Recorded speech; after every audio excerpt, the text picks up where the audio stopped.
Vous écoutez le replay du Sunday Show. Sunday Show. Le Sunday Show sur C9 Radio. Bonsoir à tous, bienvenue sur le Sunday Show. Nous sommes je sais même pas quel jour c'est. Le dimanche 15 mai aujourd'hui. Dimanche 15 mai, voilà, on va y aller. Stéphane n'est pas là ce soir, il est en course de poney. Mais nous sommes tous là, nous trois, pour l'émission. Comment ça va, Vinka? Ça va très bien, je suis ravie d'être là, je suis un peu fatiguée mais je suis très contente de vous revoir parce que ça fait très longtemps qu'on ne s'était pas vu. Et à part ça, voilà, tout va bien. Aurel, comment ça va toi? Ça va très bien, une bonne... ça fait longtemps qu'on s'est pas vu pour le coup, ouais. Je suis très content de vous revoir, parce que la dernière émission, ça date au deuxième tour des élections présidentielles. Ouais. Donc ça fait quand même quasiment 3 semaines qu'on s'est pas vu, et ça me fait bien plaisir de vous revoir. Dommage qu'il n'y ait pas Stéphane ce soir, mais Stéphane, donc balade de poney, et puis à quoi poney à partir de 23h. Donc ça va être une sacrée soirée pour lui, je suis pas sûr qu'il soit vivant demain. Ça va être très dur. Au programme de ce soir, on a prévu plein de choses. Lequel entre nous, le pourquoi, le vrai ou faux, l'actualité givrée. Pas de gadget parfait parce que le gadget parfait était à Stéphane ce soir. Donc c'est la semaine prochaine. On va voir ce qui va nous amener. C'est la surprise. Je sais pas si tu as prévu quelque chose ce soir, Aurel. Ouais, j'avais un quiz qu'on n'avait pas fait la dernière fois parce que tout le monde était un petit peu fatigué. C'est le quiz autour du monde, comme d'habitude, comme chaque dimanche soir. Où là, ce soir, on part à Saint-Pierre-et-Miquelon. Sunday Show. Le Sunday Show sur Twitch. Sur le Sunday Show, chaque dimanche, on revoit l'actualité de façon vraie ou fausse, mais également givrée. Et on va commencer avec une première actualité avec un YouTuber. Oui, comme souvent. Cette fois-ci, il crache son avion. Et apparemment, sa licence de pilote est retirée entièrement. Donc, je ne sais pas s'il y a des férus d'aviation entre nous tous. Ouais, moi j'en suis un, ouais. Donc, à présent, j'espère que tu n'as pas craché un avion juste pour le kiff. Non. Parce que ce mec-là a volontairement, il a vraiment craché. Il a fait une vidéo, pour avoir plus de vues, certainement.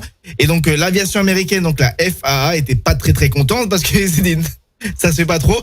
Et donc, il a bien entendu pour un parachute, il a sauté de son avion. Et bien entendu, il a dit en excuse, non, mon avion n'a pas marché, mais qu'on voit la vidéo sur YouTube, apparemment, c'est un petit peu volontaire. Donc, je sais pas ce que vous en pensez, mais... Non, mais c'est dangereux. Ah mais grave, c'est la sécurité des gens avant tout. Enfin, tu fais pas ça et puis ça peut.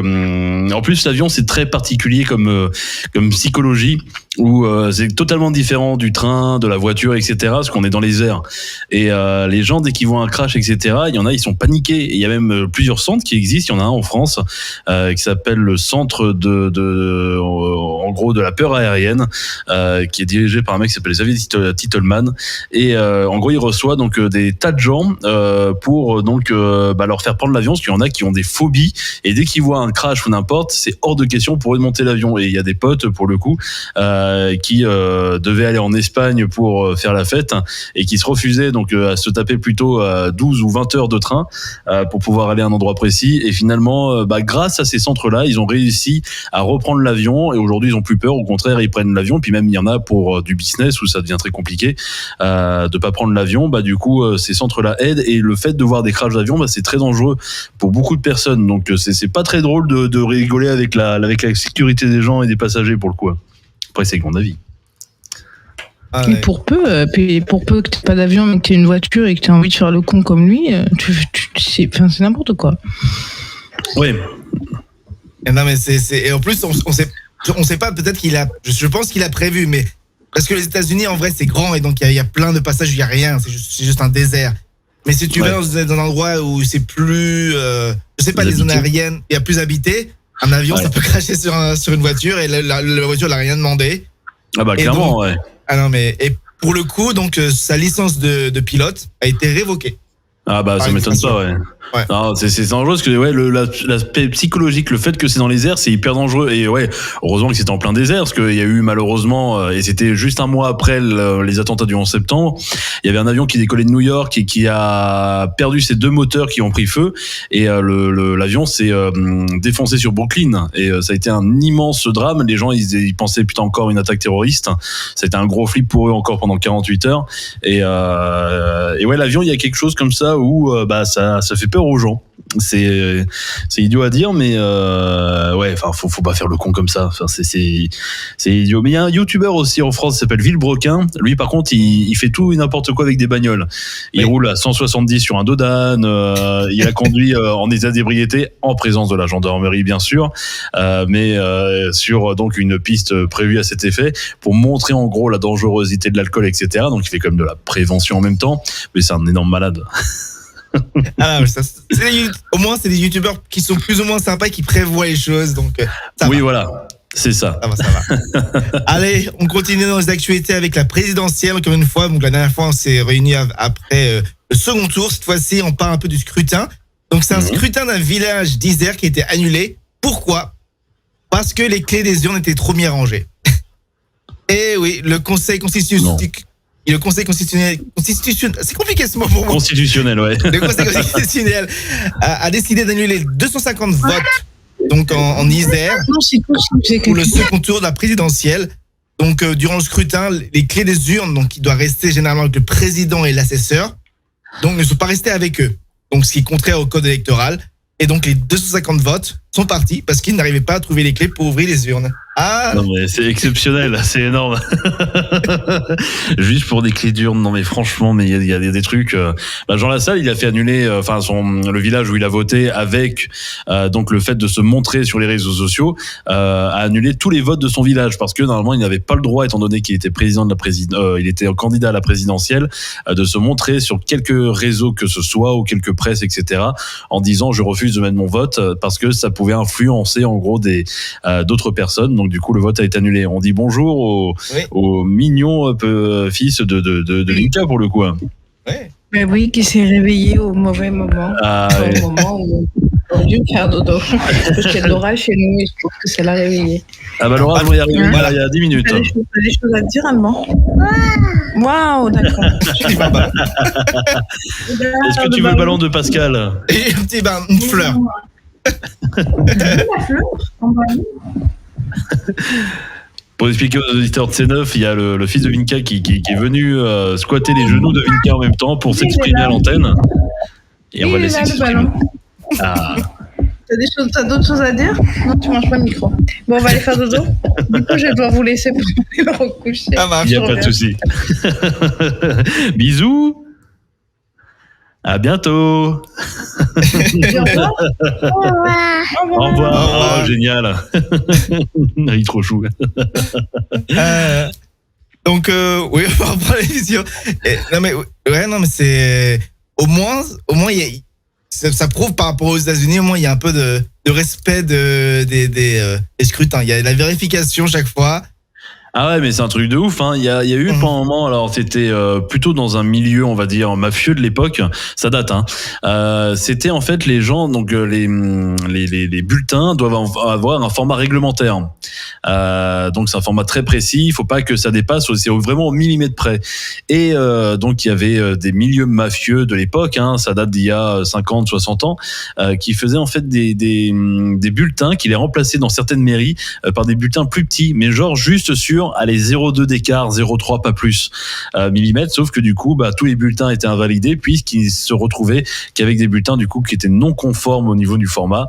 Et c'est une histoire, je trouve, qui ça, c'est du grand n'importe quoi. Ah ouais. Pendant ce temps-là, ici aux États-Unis, on vote par la poste. Oui, vous, c'est la poste, ouais. Ouais. Et pour les électeurs américains, c'est des machines pour la plupart des Il y a un peu de tout, c'est comme, enfin, en France, il me semble que les machines électriques commencent à arriver dans certains bureaux de vote. Ouais, il y en a qui ont été retirés, toi, mais il y en a eu plus il y a 5 ans que là maintenant. Ouais, c'est étrange, mais. non mais ici là, il y a un peu de tout, il y a un mélange de bureaux de vote qui utilisent toujours du papier et certains qui utilisent des votes électroniques, mais la grosse majorité des Américains votent par la poste, qui est plus ou moins sécurisé, on va dire. Je pense plus moins qu'autre chose. Alors, mais parce qu'en soi, la machine, il me semble, alors je vais pas te dire de bêtises, mais que pour la sécurité informatique, étant donné que c'est pas très bien développé en termes de sécurité, c'est-à-dire que c'est une machine qui ne marche ni avec le Wi-Fi, ni avec qui n'est pas branchée à une prise Ethernet. C'est juste une machine où en gros après il y a donc un comment on appelle ça, un compteur en gros qui vient ensuite donc constater en gros sur les, enfin au niveau de ce que les gens ont voté, enfin donc le comptage final, ouais. Non mais je pense que j'avais vu une vidéo justement, c'est que ça imprime un ticket de caisse après la fin de la journée. Oui. Avec justement le nombre de votes de chacun, et donc c'est vraiment pas connecté à Internet, ça peut pas être piraté. C'est tant mieux. Je vais poser une question parce que alors, on va pas se moquer, mais ma mère bosse dans une maison de retraite où ils ont Alzheimer et certains Parkinson. Sauf qu'il y avait des personnes qui votaient des fois, mais c'est qui appuyaient, alors il fallait refaire à chaque fois le vote, mais des fois qui appuyaient 4 fois, en gros, par exemple, sur un candidat. Parce que, soit il y avait la tremblote, ou soit parce que, mais non, mais moi je veux voter pour lui, ça fait pas le bip. Et je me demande des fois si c'est vraiment très clair cette machine ou pas, mais voilà, je me pose la question, mais dans des endroits un petit peu, on va dire, où malheureusement des gens ont des maladies ou des problèmes, est-ce que ça compte vraiment tout bien? Je me pose la question. Après, normalement, il doit faire par rapport au nombre de gens qui ont voté, donc il voit s'il y a une erreur. Ouais. Ah, mais il y a toujours une espèce de différence entre surtout les bureaux de vote électriques et manuels. Peut-être faut se poser des questions, peut-être. Finalement, en fait, ça revient au même système de comptage qu'une caisse à la fin de ta journée. Enfin, pour un magasin, pour le coup, tu fais ta caisse et tu vois en fonction donc de ce qu'ont acheté les gens si ça correspond bien au départ de ton fonds de caisse. Mais ouais. C'est quelque chose, ouais. Et sans transition, on va passer maintenant du côté des Côtes d'Armor. Donc, je sais pas si c'est lié à toi. Les gendarmes sont appelés pour des rugbymen nus sur une aire de repos. Ah non, c'est pas nous, mais ça aurait pu exister. Je me suis dit, ça colle bien.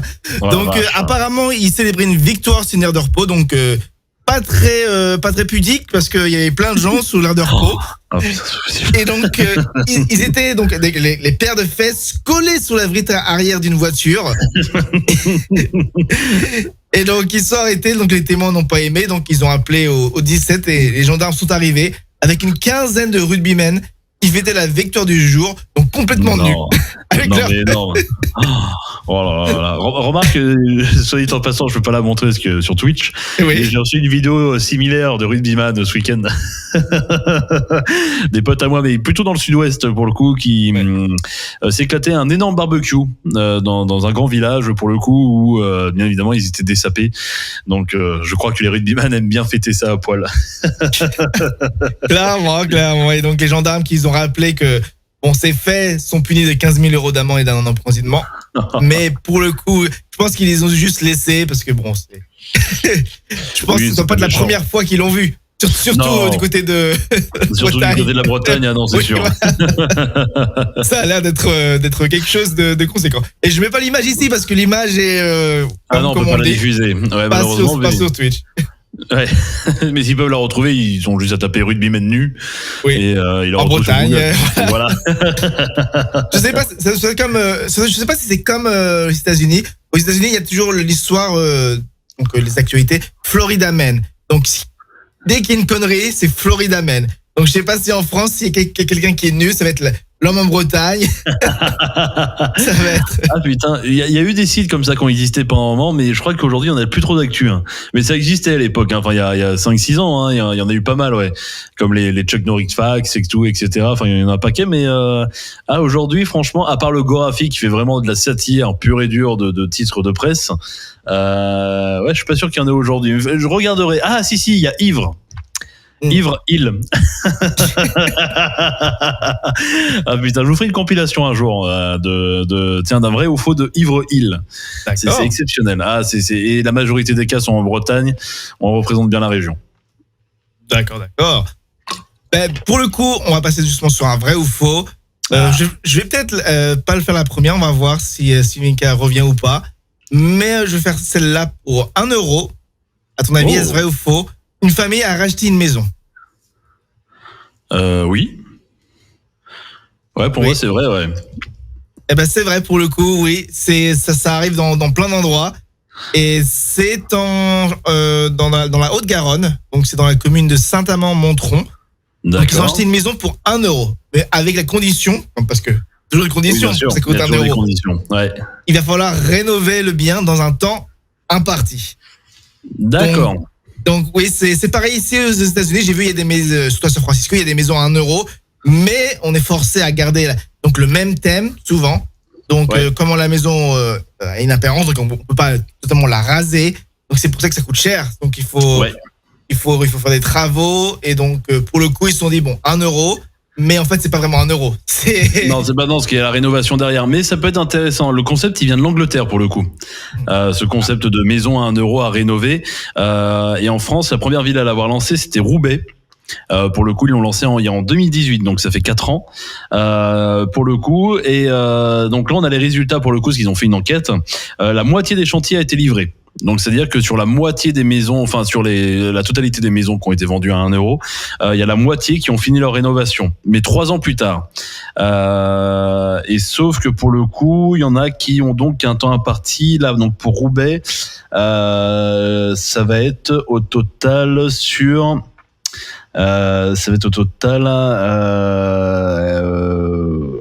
sur 5 ans. Et sachant que les coûts de rénovation pour la plupart donc des gens, alors il y a une fourchette, en gros les coûts de rénovation, il y en a qui ont mis seulement 43 000 euros de rénovation, et il y en a d'autres qui sont allés jusqu'à 179 000 euros de rénovation. Mais ça marche plutôt pas mal. Bah après, franchement, pour une maison t'as une petite maison de 90 mètres carrés que t'as entièrement rénové toi-même et que t'as payé 1 euro, et finalement ça t'a coûté en tout et pour tout la maison 60 000 euros. Franchement, c'est une bonne affaire pour le coup. Par contre, je crois qu'il y a aussi plein de conditions derrière où tu peux pas la louer comme tu veux. Tu peux pas, par exemple, en acheter 20, les rénover et faire que du locatif après derrière. Il y a énormément de conditions. C'est comme la TVA. On a de la TVA à 0 par exemple en France sur de l'achat immobilier, sur du neuf pour le coup, mais attention, il y a énormément de conditions derrière. Vous n'avez pas le droit de revendre votre logement sous 5 ou 7 ans. Vous pouvez pas louer avant 2 ou 3 ans. Il y a plein en fait de termes comme ça où en fait ça vous engage en fait sur des années. Donc faut faire attention pour le coup. Oui. C'est tentant, mais T'as pas voulu en acheter une à San Francisco? Honnêtement, moi je suis bien. J'ai toujours été débrouillard en termes de maison. Genre c'était moi qui faisais toujours tous les travaux à la maison, genre pour aider, je sais pas, le parquet, tous les conneries, la peinture. C'est des trucs que j'aime bien faire, tu vois. Et donc je me suis dit peut-être si j'avais le temps. Peut-être plus tard quand mon gamin sera plus grand, peut-être ce sera un projet de faire ça, de reprendre une vieille maison qui est mal en point. Et la retaper. Ouais, et la retaper, ouais, grave.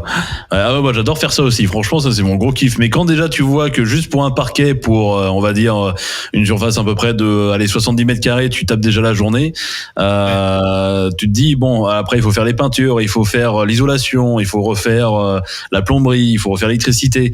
Ça prend quand même du temps, hein. Il faut avoir un peu de temps libre, ou soit des horaires de fonctionnaires. Pardon pour tous les fonctionnaires, mais au contraire, je vous respecte parce qu'au moins vous avez le temps à partir de 16 heures de pouvoir le faire jusqu'à 18 heures, d'avoir 2 heures par soir, ce que forcément n'ont pas la chance, ce que certains n'ont pas la chance d'avoir. Donc c'est intéressant. Mais clairement. Et bon, après je pense qu'en France c'est plus compliqué. Je pense aussi. Parce que ici les maisons sont faites en bois, donc c'est vraiment super simple ici. Donc, si je veux faire un mur. C'est un truc en bois et voilà. Là, c'est du bois chez toi, là, ou non, c'est comme de la brique? Par contre, moi, c'est de la brique parce que moi, je suis dans un appartement qui est un gros lotissement. Et donc, ils ont décidé de faire un truc qui tient un peu plus la route, en fait. Et t'as beaucoup d'étages dans ton immeuble ou Moi, j'ai juste 6 étages. C'est un petit immeuble. C'est pas super. Non, c'est comme chez moi, c'est bien. Ouais.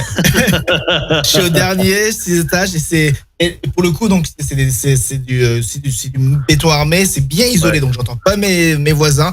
Mes voisins ne m'entendent pas, donc c'est tranquille.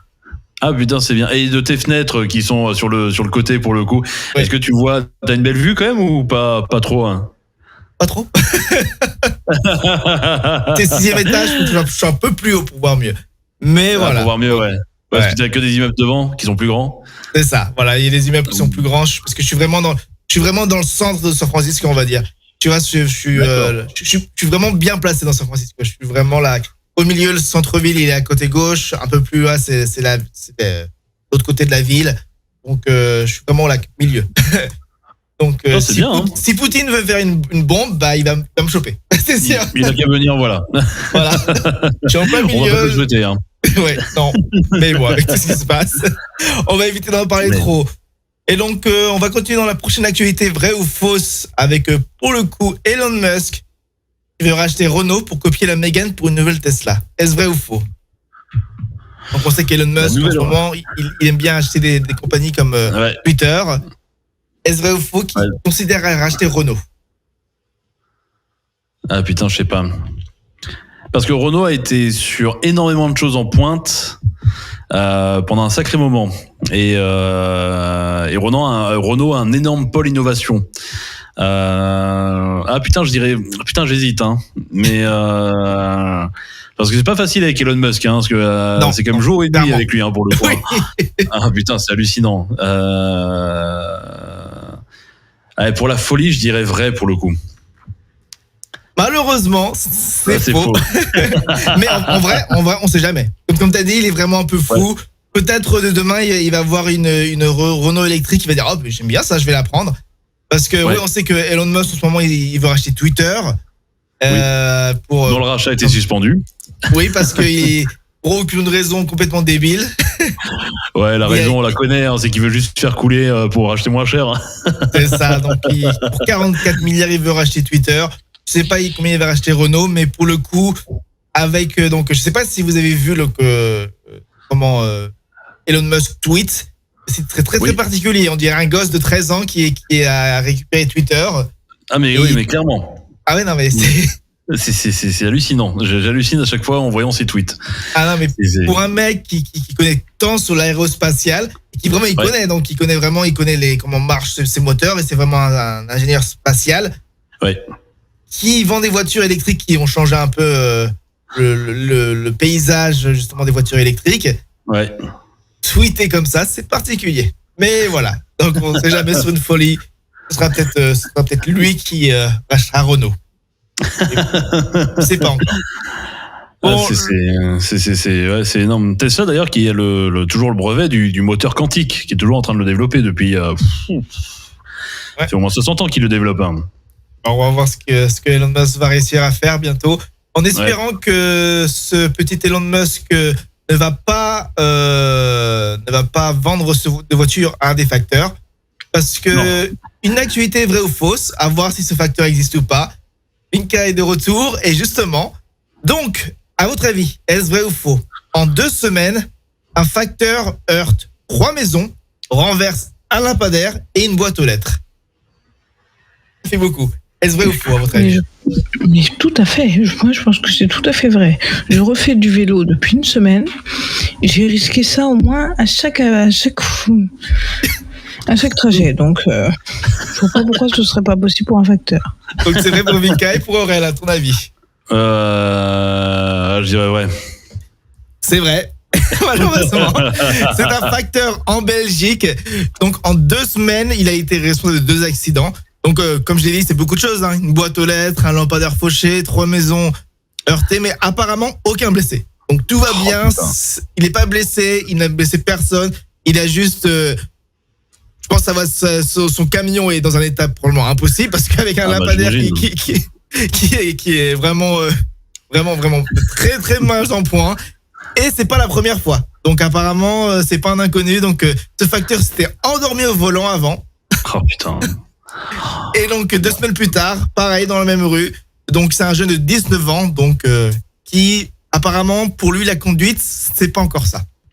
Bah visiblement non, on devrait même lui retirer son permis lui définitivement. Vraiment.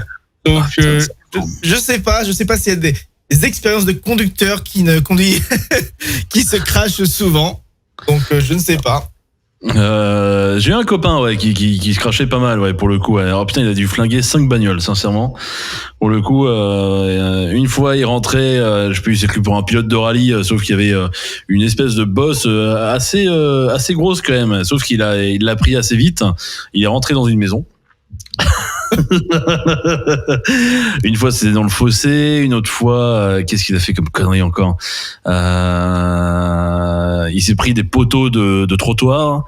Et une autre fois, qu'est-ce qu'il a fait encore, ce con? Je crois qu'il a retourné la voiture. Ah oui, il avait retourné la voiture dans un champ. Il avait décollé du fossé, enfin il s'était mal pris sur le virage et il allait tout droit, il a sauté du talus et puis il a fait je ne sais pas combien de tonneaux. Alors il a rien hein, heureusement, mais quel danger. Ouais, bon. Toi Vinka, est-ce que tu as un avis sur est-ce que tu as des histoires à raconter concernant la conduite? Vous avez tous vu, non pas Pascal n'a pas vu l'état de ma voiture, mais mon aile, j'ai toute mon aile gauche qui est légendaire et même dans mon travail, je savais pas, même mon directeur se fout de ma gueule sur l'état de ma voiture. Voilà, voilà. Oh mon Dieu. Ouais, bon. Ça va y je aller. le dis à tout le monde, j'ai plus rien si ma voiture est folle amoureuse de mon mur latéral à gauche. Ils sont fous amoureux, je ne suis personne pour les empêcher de s'embrasser. Parfois passionnément. Voilà. Du moment que c'est pas un lampadaire et des boîtes aux lettres, ça va aller. Ouais. Alors, le matériel public, en général, il fait plus de mal à ma voiture que je fais du mal au matériel public. Je me suis pris au moins 3 fois les grosses bitoniaux, là, les passages piétons. Les bitoniaux, ils avaient rien. Ma voiture était niquée. Non, ouais, bah, ça va être en Belgique, je Après, pense. on ne prend jamais fort. C'est quand j'essaye de me garer. Oui, ouais, on sait que les places sont petites. Ouais. Mais bon, au moins, Je comme j'ai suis dit, nul au chien. tant qu'il n'y a pas de mort, tant qu'il n'y a personne qui meurt, tant que tout le monde qui est en bon état, ça va. Voilà, Juste matériel. tout va bien. C'est ça. Sunday Show. Le Sunday Show sur C9 Radio. Chaque semaine, on continue l'émission avec le pourquoi. On se pose plein de questions. Et cette semaine, on va commencer avec le geyser. À votre avis, pourquoi ça s'appelle le geyser? Donc, c'est une source d'eau chaude donc qui sort de la terre, qui explose avec plein de buées, on va dire, d'air chaud, on va dire. À votre avis, pourquoi on l'appelle le geyser? C'est pas français. Ça vient du mot gaz. J'en sais rien. Voilà. Ouais, mais ça s'écrit G-E-Y-S-E-R. Donc, oui. Alors ouais, là, il y a plein de choses qui a son gaz dans le geyser. Mais c'est tout la seule analyse que je peux poser. Pour le coup, je vais vous le dire, donc ce n'est pas français. Ah. Ce n'est pas français. Donc ça vient de l'islandais gyoza, qui veut dire jaillir, tout simplement. Donc ça vient du mot jaillir, parce que oui, un geyser ça jaillit, et donc ça vient de l'islandais gyoza, donc jaillir. C'est simple. D'accord, donc en fait c'est une traduction de la langue. Ouais, ça veut dire jaillir. Il y a le même son. Et du coup, on a appris que gyoza et donc veut dire à la fois jaillir et petit ravioli. C'est le même son. C'est grave, j'allais faire la même vanne. Ah putain, c'est énorme. Ah mais oui, donc si vous avez envie de voir un geyser, donc soyez prudents. Je suis en train de regarder, il y a carrément en fait, c'est une réputation là-bas de malade en Islande, et donc oui, c'est ce qu'il dit, ça a donné nom à tous les autres, et donc le terme jaillir, il y a même un hôtel, parce qu'en fait il y a un champ géothermique où en gros il y a un espèce de courant qui fait en gros donc jaillir l'eau pour le coup, parce qu'il y a une source d'eau chaude qui rencontre une source d'eau froide, et ça fait donc jaillir en gros, monter en pression l'eau, et il y a même un hôtel où tu peux donc te coller tranquille, etc., et assister donc au geyser, c'est magnifique. Vive les Islandais. Ah ouais. Il y en a partout. Nous, on a l'eau de Vichy. Hein. Moi, je vais qu'à Genève. Ah mais ça. Il y en a pas des sources en France. Oui, jamais vu un geyser, mais qui font des sources. Ah bah de toute façon, comme dit Guérou, l'eau ça coule de source, hein. Donc. J'allais pas dire la marque, mais. Ah mais tu peux dire ça. On n'est pas sur les radios. On n'est pas sur la radio FM ici. On peut dire ce qu'on veut. La cristalline, ça coule de source. Ouais, sacré Guérou. Faisons les placements de produits et n'hésitez pas à nous payer. Allez, on va continuer avec le prochain pourquoi avec le chapeau. Donc je sais pas si vous avez des chapeaux, je sais pas si vous connaissez, mais pourquoi ne doit-on pas poser un chapeau sur un lit? À votre avis? Oh putain, ça c'est encore un truc de superstitieux, ça, non? Oui, ça doit porter malheur. Ouais, ça doit porter malheur, un truc dans le genre. C'est comme le sac par terre, c'est comme. Oui. Putain, ça veut dire que t'as découvert ou un truc dans le genre? C'est presque ça.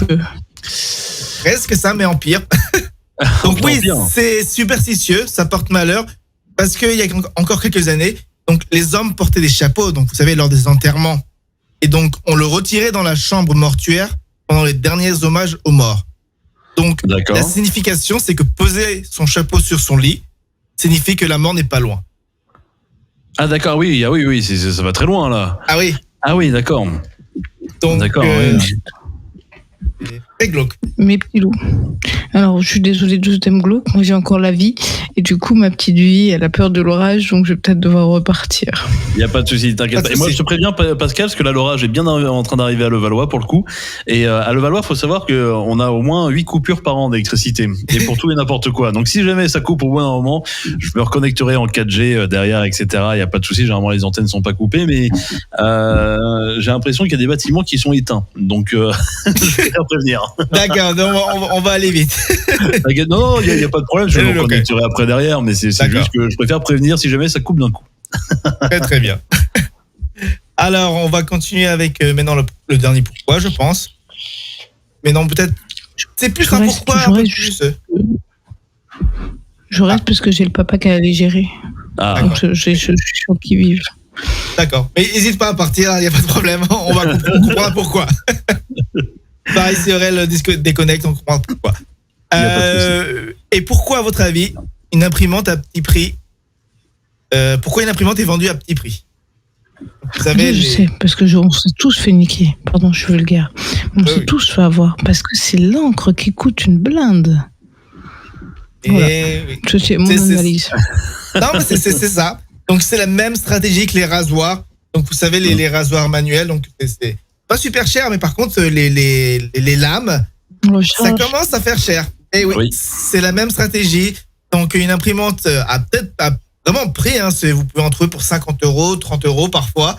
L'imprimante ne coûte rien. Et pourtant, on se dit, mais c'est électronique, c'est assez grand, c'est onéreux. Mais les cartouches d'encre, il me semble que c'est plus cher que du caviar. Donc, pour la même quantité de liquide, le caviar est moins cher. Du caviar. Ouais, parce que remarque que quand tu vois... Attends. Combien j'achète, moi, pour le coup, je vais te le dire, pour la boîte. Tac. Alors. Ah putain. Ça doit pas être la même chose pour le pro que pour le perso. Parce que les imprimantes professionnelles coûtent une blinde. Oui. Moi, j'en ai une petite pour le travail, parce que sinon, je ne fais que de l'écologie. Je n'imprime quasiment rien. C'est s'il y a des trucs, et généralement, c'est pour, on le sait bien, comme d'habitude, l'État. L'État n'accepte rien. Oui, parce que moi, je sais que ça ne doit pas coûter si cher que ça, parce que nous, pour le coup, on est un petit bahut, donc tout coûte très cher et on est contre toutes les dépenses. Ouais. Et maintenant, ils sont un peu assouplis sur les photocopies. Quand je suis arrivée, on avait le droit qu'à 1000 photocopies annuelles. Ah oui, ça limite, ouais. Ah ouais. Tu vas faire recto verso, c'est fini. T'as 2 classes et tu fais 2 recto verso, tu fais peu court. Ah putain. La toute petite que j'achète, j'ai une petite Canon, hein, pour le coup. C'est vraiment les cas d'extrême urgence ou quand je dois imprimer des trucs pour des événements. 25 € juste la petite cartouche. Donc oui, non, ça m'étonne pas que ce soit plus cher que le caviar. Hein. Enfin, non, mais c'est. Il faut savoir, l'encre, c'est vraiment petit. C'est genre, vous voyez, c'est donc un blanc, par exemple. Une cartouche d'imprimante, c'est genre la moitié de ça. Donc, c'est vraiment très peu de liquide, quoi. C'est un minimum de liquide pour autant. Donc, mon papy, à l'époque où c'était possible, mon papy, il rechargeait les cartouches d'encre avec de l'encre de Chine qu'il injectait avec une seringue. Avec une seringue. Ah oui. Il a pu le faire jusqu'à ce que ça ait explosé et qu'il a mis de l'encre de Chine partout dans la cuisine de ma grand-mère. Là, il a explosé. Ah ouais. Tes histoires sont formidables, Vinka. Ah non, mais. C'est tellement engueulé. T'as de l'encre de Chine partout dans la cuisine. On va faire un petit charme. Ah putain, elle a dû être contente de ta grand-mère. Ah. Oh la vache. C'est assez il achète ses cartouches d'encre. J'imagine. Ouais, pour éviter les risques, elle a explosé l'imprimante. Mais qui a déjà entendu parmi nous des gens qui ont eu des imprimantes qui ont explosé, quoi? On t'entend plus, Vinka. Oui, il a juste fait exploser la cartouche. Peut-être il avait une seringue. Ah oui, avec la seringue. Il en a trop mis. Il en a trop mis. Je sais pas. Grosse bêtise. À faire partir en plus maman. Après, bon, c'est vrai qu'au jour d'aujourd'hui, bon, vous savez, les entreprises sont encore de plus en plus, je sais pas comment on dit en français, greedy, avare d'argent. Oui. Voilà. Parce que maintenant, sur les cartouches, donc, ils mettent une puce électronique qui fait qu'on ne peut pas recharger. Donc, Oui. même si on recharge, ils vont dire, ah non, tu peux pas, la cartouche est vide. C'est ça, ouais, la cartouche n'est plus fonctionnelle, donc il faut que tu ailles en racheter une autre. Enfin, c'est Voilà. Et tout est dans la vue. Ah non. Mais voilà, c'est pour ça que les imprimantes sont pas chères, mais faites attention. Sunday Show. Le Sunday Show sur C9 Radio. Chaque dimanche, on se pose des questions. Cette fois-ci, c'est lequel d'entre nous, avec plusieurs affirmations, on va devoir deviner qui est la personne la plus destinée à cette affirmation. Ah. Et on va commencer, bien entendu, avec une application. On a tous l'application, on va tous voter, même pour Stéphane qui n'est pas là. Et on va commencer avec la première, avec lequel d'entre nous ne se gêne pas d'utiliser une fausse excuse pour ne pas aller travailler. Le choix malheureusement se porte sur la personne qui n'est pas là. Oui.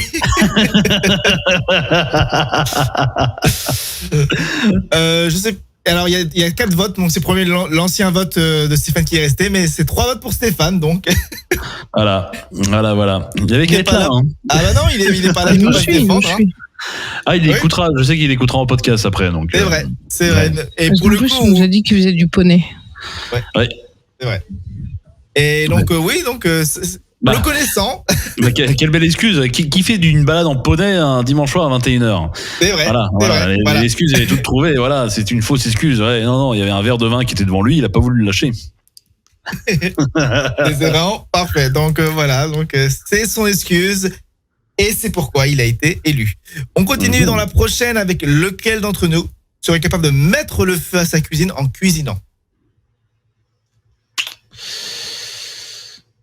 Je sais pas. On va. Allez, moi j'ai voté. Ouais, c'est pareil, j'ai voté. Je suis désolé, hein, mais j'ai voté. Voyons voir. Ah, il y a 2 votes pour Vinka. Il vote pour Stéphane. Donc je pense que quelqu'un se flageller. Voilà. Oh, Stéphane, pourtant il cuisine bien, hein, franchement. Pour le coup. C'est ça en fait. C'est aussi il y a beaucoup de gens qui cuisinent bien, qui mettent le feu parce que justement ils cuisinent trop bien avec les. Ah ouais, avec les trucs à flamber et tout, etc. Oui, Moi, je sais pas trop ça. Pourtant, j'adore cuisiner. Hein. Je cuisine beaucoup, enfin quasiment d'ailleurs tout le temps. Et les trucs flambés, j'évite parce que si jamais une catastrophe qui arrive, voilà, je veux pas cramer mon appartement. Moi, je rate beaucoup, mais je sais pas si un jour j'aurais dû mettre le feu. Mais au cas où, je me suis dit peut-être. Ouais, ou le faire dehors à la limite. Ah même. Et rappelons donc que si vous avez un feu dans la cuisine, n'utilisez pas de l'eau. C'est une très bonne idée. Non, mettez une serviette, directement. Ouais. Et voilà, la prévention c'est bien. Et dans le délire, sans transition aucune, j'ai essayé de trouver une transition mais il n'y en avait pas. Donc lequel d'entre nous pourrait changer de nom pour un délire? Donc vous savez, Kanye West, le rappeur, a changé son nom en Ye. Donc légalement, il s'appelle, sur sa carte d'identité, il s'appelle Ye. Y-E. Donc lequel d'entre nous pourrait changer ce nom pour un délire? Voyons voir qui vous avez voté. Ah ben même moi je me suis voté pour moi-même. Il n'y a que toi qui pourrais faire ça, je suis désolé mais... Non mais clairement, donc d'ailleurs je pense peut-être changer mon nom de famille pour que ce soit plus simple ici parce que c'est la galère ici parfois. Ah ouais, putain, à la vache. Ah oui, ouais, ça va pas être facile ouais pour le coup. Oh putain, une case aussi, là, tu seras aux États-Unis. Maman, hein. Ouais. Bah non, des Dadoun, des juifs, il y en a partout. Hein. Ouais, mais le double en fait. Oui, mais je retirais le double. Ah ouais, tu retires le double, ouais. Bah moi, encore mon nom de famille, ils arrivent à le dire. Par contre, alors mon prénom, mais à chaque fois, c'est une galère. Oh là là là là. Ah putain, mais j'étais qu'avec des Anglais bourrés le week-end dernier. Je peux vous dire qu'avant qu'ils captent mon prénom, putain, il a bien fallu 5 minutes à chaque fois. Moi aussi. Ah, ouais. C'est plus important. Ouais, Vinky encore, ça va, ouais. Et je vous ai déjà dit, la meilleure blague, enfin, c'est pour ça que je l'ai pas, c'est pas pour ça, mais j'ai gardé mon nom de jeune fille, parce que je suis mariée, mais j'ai gardé mon nom de jeune fille, mais un jour, je me suis rendu compte que la blague que ça ferait, parce que vous me connaissez un peu, et mon mari s'appelle l'Agile. Et je me suis dit que m'appeler moi-même l'Agile, c'était une mauvaise blague. Ah, peut-être, je sais pas. Je suis très très maladroite. Ah putain, oui, d'accord. C'est vrai, voilà. Je voulais pas aussi, c'était comme Aurel, je n'avais pas capté. Agile pour dessous. Ah, ça a mis un peu de temps, mais ouais, d'accord, j'ai capté. Exceptionnel. Allez, on va continuer avec le prochain, lequel d'entre nous est le dernier. Donc, à voir, maintenant, c'est plus le Globetrotter. Donc, c'est parfait pour la prochaine transition. Donc, lequel d'entre nous a déjà visité tous les continents sur Terre? En tout cas, c'est pas moi. Ah bah c'est ça. J'ai déjà vu. On va voir. Apparemment, j'ai pas beaucoup bougé de ma vie. Hein. Donc apparemment, c'est moi qui ai apparemment visité tous les continents. Tu dois être plus proche. Bah, c'est toi qui dois être plus proche. Parce que t'as fait l'Asie, t'as fait donc tu vis en Amérique du Nord et Europe, tu viens d'Europe. Donc t'en as 3. Je sais pas si t'étais en Afrique ou en Amérique latine, mais j'ai pas fait l'Afrique, donc pour le coup non, donc je suis pas le gagnant. J'ai pas fait l'Australie, mais c'était proche. D'accord. Voilà. Donc c'est plus proche. Oui, c'est toi qui est le plus proche pour le coup. Ouais. C'est vrai. Mais après, je sais pas si vous avez l'envie de visiter. Ça vous dit de visiter plein d'autres continents. Ah si ouais. Ah moi j'aimerais faire tous les continents pour le coup ouais. Mais ça demande un certain budget. J'ai déjà fait l'Amérique latine, c'est déjà pas mal, Brésil. Et mais non, j'aurais bien aimé aller aux États-Unis là cet été. Puis mes plans ont changé, je pars en Grèce. C'est trop ça qu'on allait en Grèce. Mais oui, donc mais ça allait chauffer parce que c'était là les billets d'avion, c'était que dalle pour aller aux États-Unis. C'était rien du tout. Enfin, c'était il y avait des allers-retours. C'était 400 € pour aller à San Francisco, à Los Angeles ou à Miami. Enfin, c'était de la folie. Après, ça reste cher quand même de... Donc, c'est peut-être la différence. Non, mais oui, mais peut-être un jour, c'est sympa qu'on visite tous les continents. Certainement, après, quand les gosses sont plus grands, quand on a plus de temps. Bah, grave, c'est ça. Sunday Show. Le Sunday Show sur C9 Radio. Sur C9 Radio, la dernière partie de l'émission, la dernière ligne droite. On va partir un peu visiter d'autres contrées. Et cette semaine, c'est Saint-Pierre-Miquelon et c'est Aurel qui va nous le faire. Exactement. D'ailleurs, pour commencer, est-ce que vous êtes capable de me situer Saint-Pierre-et-Miquelon exactement? Pas du tout. Pas du tout au niveau géographique. C'est sans doute dans l'eau. Voilà, c'est tout ce que j'ai à dire. C'est ça, c'est un petit archipel français, c'est en Amérique du Nord.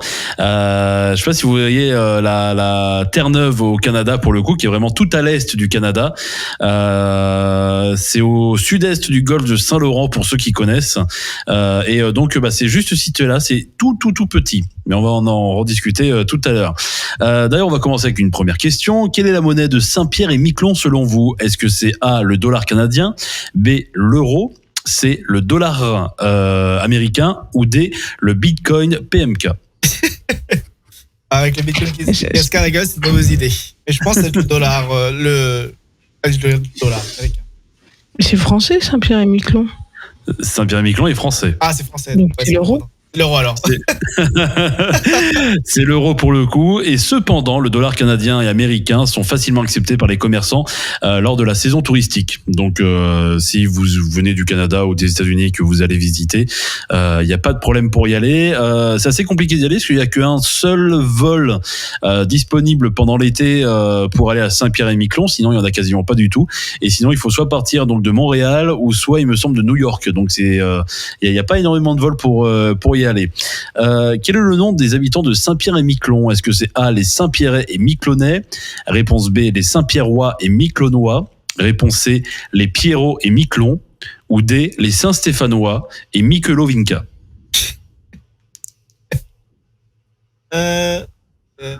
Tous les noms sont pourris. Oui, c'est le 2. Le 2, je sais plus pourquoi. Les Saint-Pierrois et Miquelonois, ok. Miquelonois aussi, pareil. Les Miquelonois. Et c'était la première, c'était les Saint-Pierrais et Miquelonais. C'est le gentillet des habitants de Saint-Pierre-et-Miquelon. Une baleine est célèbre dans la région de Saint-Pierre-et-Miquelon, mais selon vous, quel est son nom ? Est-ce que c'est réponse A, l'orque, B, le rorqual, C, le bustinier, ou D, le vinca-statouille ? Le bustinier, allons-y. Voilà, moi aussi, je suis pour ça. Le bustinier, c'était le rorqual. Après la baleine bleue. On est vraiment bien soir. Hein. Ah ouais, grave, il n'y en a pas une de bonne. Après la baleine bleue, avec une longueur d'environ 20 mètres. C'est le deuxième plus grand animal vivant sur la planète. Il s'agit d'une espèce protégée. Et le rorqual peut parcourir une distance de 300 km par jour. Donc ça peut faire en gros un Nantes-Brest ou un Paris-Ville, assez tranquillement. Et il a une vitesse en gros de 37 km/h. Et il peut aller jusqu'à 40 km/h, voire un petit peu plus. Et ça vit jusqu'à 90 ans. Donc voilà, c'est quand même une belle bête pour le coup, et c'est ultra protégé là-bas. C'est vraiment une grosse fierté qu'ils ont au niveau donc du rorqual. De quelle région métropolitaine sont originaires les habitants de Saint-Pierre-et-Miquelon ? Est-ce que c'est A, la Provence, les Alpes et la Corse, B, la Bretagne, le Nord et le Bordelais, C, la Bretagne, le Pays Basque et la Normandie, ou D, le comté de PMK ? Arrêtez bien. Honnêtement, c'est vraiment dur. c'est quiz ce soir. Et la troisième avant le comté. Donc la troisième pour vous deux ? Donc la Bretagne, le Pays Basque et la Normandie, c'est une bonne réponse pour le coup. Les habitants sont originaires en gros de Bretagne, du Pays Basque et de la Normandie, et ils sont très tranquilles. Combien Vinca a quelque chose à dire ? Je veux dire, c'est les porcs, quoi. Exactement. C'est ça. Et les agriculteurs, les pêcheurs, surtout que c'est un énorme point de pêche en gros là-bas. Combien y a-t-il de en moyenne de jours de pluie par an à Saint-Pierre-et-Miquelon ? Contrairement à nous ici, on n'a pas eu depuis un petit moment, à part ce soir où ça crache. Est-ce que c'est 162 réponse A, 209 réponse B, 304 réponse C, ou il pleut autant que Stéphane est en chaleur, c'est-à-dire toute l'année, réponse D. Je dirais le plus. Moi, je dirais le plus. 304 Je sais pas. Ouais, parce que c'est au nord quand même. Dans les îles, là où il arrive. Moi, je dirais 304 aussi, pareil. J'aurais dit 304, et c'est dans le nord, mais il faut prendre en compte que dans le nord, il fait très froid. Donc, bien évidemment, on a de la neige et ça glace. Et sauf que, en gros, c'est 162 jours par an qu'il pleut. Ça fait plus de 1 mètre d'eau, 1385 centimètres par an. C'est hyper abondant pour le coup. Le mois le moins pluvieux, c'est au mois de juillet, où il y a seulement 90 mm de pluie. Et le plus pluvieux, c'est le mois de novembre. Et il y a, par contre, si vous aimez le soleil, n'allez pas trop là-bas, parce qu'il y a que 1425 heures de soleil par année. C'est vraiment très peu vu. Et la moyenne des heures d'ensoleillement par jour, c'est seulement 5 heures de soleil par jour en été. Donc, si vous aimez la nuit, allez là-bas. Si vous aimez être un grizzly, ne faites-vous plaisir, mais c'est assez chaud. Nouvelle question gastronomique cette fois-ci. Pour vous, qu'est-ce que la soupe à la raquette ? Est-ce que c'est A, un très mauvais match de tennis ? B, une soupe de morue cuisinée avec une arête dorsale pour donner du goût ? C, une soupe de cochon cuisinée avec un mélange de radis ? Ou D, une soupe de lieu jaune avec du sperme de baleine ? Elle est pas facile, hein ? Moi, je dirais la 2 parce que c'est bien détaillé, mais après, peut-être c'est un piège. J'hésite entre la 2 et la 3. Voilà. Non, mais c'est la 2 pour le coup, en effet. De toute façon, c'était soit la 2 ou la 4 parce que c'était, étant donné que je vous ai dit tout à l'heure que c'était principalement concentré sur la pêche, c'est bien une soupe de morue cuisinée avec une arête dorsale pour donner du goût. C'est assez fort apparemment en goût. Il faudrait goûter une fois comme ça en direct à l'antenne. Mais voilà, c'est quand même assez sévère. Qu'est-ce que la plate bière à Saint-Pierre-et-Miquelon selon vous ? Question numéro 7. Est-ce que c'est A, de la mûre sauvage, B, de la framboise, C, de la fraise, ou D, un Canadien bourré présent sur le territoire? Parfois, une de ces réponses fantaisistes serait vraie. Hein. On sait jamais. Oui, pourquoi pas, le Canadien bourré. Ah non, mais Ça aurait été possible. Je sais pas. J'aime bien, j'aurais dit une fraise, moi. Une fraise pour Pascal et pour Inka. Moi aussi, j'ai pensé à la fraise, mais c'est sans doute parce que c'est la saison. Du coup, on pense fraise. C'est la saison, mais il faut savoir qu'est-ce qui résiste le plus au froid. Froid, C'est le pas mûr. la fraise. C'est la mûre sauvage Ah, c'est vrai. qui résiste le plus dans des climats très froids. Et donc la plate bière, c'est donc de la mûre sauvage et ils appellent ça donc comme ça là-bas. Ça vient d'un mélange de canadien, français en même temps, mais ils appellent ça comme ça. Ils ont un poisson en particulier chez eux, mais à votre avis, c'est lequel parmi ces propositions? Est-ce que c'est A, la morue du caribou, B, le crabe des neiges, C, la crevette du désert ou D, la truite de Stéphane? La crevette du désert. Bah, J'adore le nom. C'est Ouais. entre les priscilles du désert et les crevettes pailletées. J'aime beaucoup. on va dire la crevette aussi, parce qu'il y a beaucoup d'eau. Parce qu'il pleut tout le temps. Ah, et ben c'est une mauvaise réponse parce que c'est le crabe des neiges. Pour Ah. le coup. Mais nul. Ouais. C'est pas facile. Mais moi, en faisant le quiz, je connaissais quasiment rien en fait de cette terre, pourtant qui est française, mais où on ne sait absolument rien. La saison de pêche du crabe des neiges débute au début du mois d'avril, et c'est vraiment une énorme spécialité là-bas. C'est pêché depuis les années 60 pour le coup, et c'est ce qu'il y a en gros de plus abondant, et c'est ce qui est le plus consommé. Et le Canada, avec donc Saint-Pierre-et-Miquelon, fournit environ 2/3 de l'approvisionnement mondial, ce qui en fait le principal exportateur de ce crustacé populaire. Question numéro 9. Quel est le nombre d'habitants à Saint-Pierre-et-Miquelon? J'allais vous faire la gaffe tout à l'heure, mais je ne l'ai pas dit. Est-ce que c'est A, 5900 personnes, B, 25 000 personnes, C, 59 000 personnes, ou D, seul PMK a la réponse car il contrôle également Saint-Pierre-et-Miquelon? Ça aurait été bien. 25 000, je pense. Ouais, Moi c'est aussi, je pas vote fort. pour 25 000. Il n'y a rien, puis il n'y a rien, il n'y a pas d'immeuble. Parce que à chaque fois que je fais une ville, moi je la visite en street view, il n'y a rien. C'est vieux. Ah, j'adore ça aussi. Mais en effet, il n'y a rien. Et en effet, ils sont pas beaucoup parce qu'ils sont que 5 900 et dont 25 000 pour le coup à y vivre donc toute l'année. Donc voilà, avec très peu d'échanges. Voilà, mais en tout cas, c'est un truc très sympathique à faire. Est-ce que Saint-Pierre-et-Miquelon a eu, selon vous, un rôle dans la prohibition aux États-Unis? Vrai ou faux? Ah oui, on est français. Je suis sûr qu'on a fait un truc pour la Oui. ville. Je pense que c'est vrai. Je dirais aussi. Eh ben, en Même effet. si j'étais croissant. Ouais. L'archipel a eu un certain rôle lors de la prohibition des États-Unis puisque de son fait de statut de colonie française, la loi américaine, le Volstead Act, n'y était pas applicable et l'île connaît de 1919 à 1933 une réelle prospérité grâce au trafic d'alcool, de vin français, de whisky acheminé clandestinement sur les côtes canadiennes et américaines par des goélettes ou des vedettes rapides. Ils appelaient ça carrément les rum runners, pour vous dire à quel point ils avaient soif d'alcool. Donc ces bateaux-là étaient construits au Canada et montés par des Saint-Pierrais. Et ce fut en gros une époque particulière pour eux. C'était les bootleggers. Ils ont appelé ça comme ça. Et en tout, alors il faut savoir qu'ils pouvaient balancer en total jusqu'en 1933 jusqu'à 300 000 caisses d'alcool par an. Vers donc les États-Unis pour la prohibition. C'est un truc de malade. 300 000 caisses. Mais beaucoup pour 5000 personnes qui s'occupent d'envoyer tout ça. De faire venir de l'alcool, pour le coup, c'est un truc de malade. Et en plus, c'est que quand il y avait une interception par un bateau contrebandier, donc des gardes-côtes américains, les gens, ils avaient juste à jeter des sacs à la mer, pour le coup, par le bord du navire opposé à celui vers lequel avançaient les forces de police, et les sacs coulaient instantanément, pour le coup, parce qu'avec le poids, ça allait tout de suite, en bas. Et apparemment, en fait, il y aurait donc des milliers de bouteilles d'alcool qui se trouveraient au fond de la mer, pour le coup, entre Saint-Pierre-et-Miquelon et Boston. Ah bah, s'il manque un peu d'alcool, hein, il faut juste prendre les tubas. Et voilà, et vous allez au fond de la mer et je pense que vous pouvez trouver de drôles de découvertes. Ouais, c'est exceptionnel.